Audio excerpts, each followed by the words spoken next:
श्रोतेहो नमस्कार. ऐसी अक्षरे रसिके या कार्यक्रमामध्ये आज आपण ऐकणार आहोत स्वाती देवधर सिंग यांचा ललितबंध. विषय आहे वारी. वारी हा शब्द नुसता ऐकला तरी ऊर्जेचा प्रवाह खळाळू लागतो. वारी म्हणजे पुन्हा पुन्हा करण्याची कृती, प्रवास असा अर्थ असला तरी पंढरपूरची वारीच मनासमोर झळकते.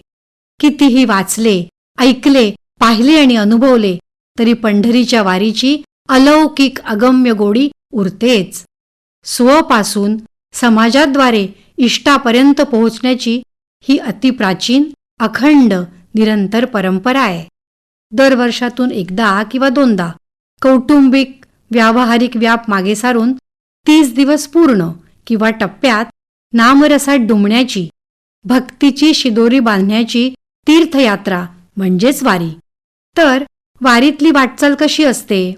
वारीत चालता शिन हारता, नाममुद्रा ओढता रिंगणात घुमता, माऊली माऊली गरजता पालखी सवे नाचता, उराउरी भेटता गजर करता, प्रसाद भोगता भागेत डुंबता, पायरीशी झुकता नित्याला देखता, पायरीशी झुकता नित्याला देखता.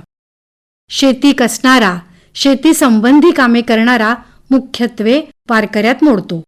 आजही शेती निसर्गाच्या अधीन असल्याने प्रतिकूल परिस्थितीत वारकरी गाऱ्हाणं घालतो. पाऊस रुसला, उकाडा हसला, भेगाळली भुई शांत व्हावी.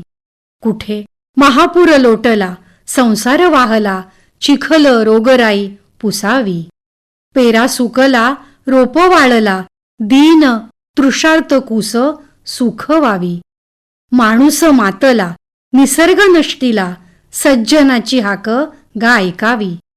घाली तो गाराण, तुला विठूची आण, समृद्ध वारी भिजवावी, समृद्ध वारी भिजवावी. आणि वारी चालत राहतो.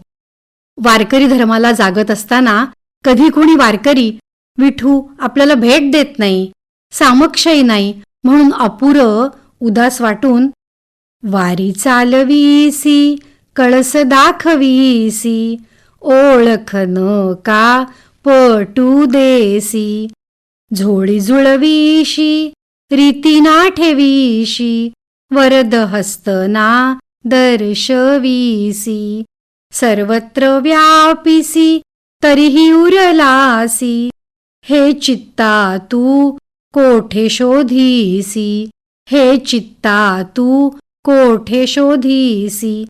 आळवत राहतो. शरीर आणि मन यांचं द्वंद्व निवारत चाललेली वारी पंढरीत पूर्त होते. पालखी घेऊन रिंगणात खेळून भवरिंगण भेदण्यास सज्ज करते.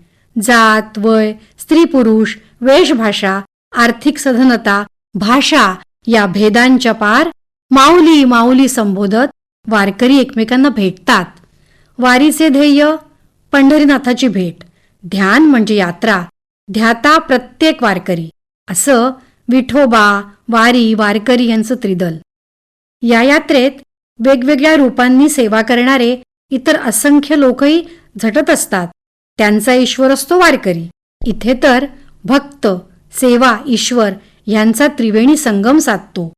या त्रिदलावर तोलले जातात मन, बुद्धी, चित्ताचे पसारे. अहंकाराचे देठ गळून पडताच चैतन्याचे वारे स्फुरू लागतात. वारीच्या अखेरी चंद्रभागेच्या वाळवंटातूनच कळसाचे दर्शन होते. वारकरी कृतार्थ होतो. मग काही सेकंदाच्या विठूच्या प्रत्यक्ष दर्शनाचं त्याला काहीच वाटत नाही.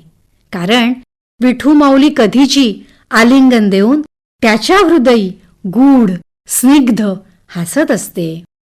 वारी, स्वाती देवधर सिंग यांचा ललितबंध आत्ताच आपण ऐकला ऐसी अक्षरे रसिके या कार्यक्रमामध्ये. निर्मिती सहाय्य पूर्वा राणे, सादरकर्त्या ज्योत्स्ना केतकर. आजचा कार्यक्रम इथेच समाप्त करत आहोत. पुन्हा भेटूया पुढच्या कार्यक्रमामध्ये. तोपर्यंत नमस्कार.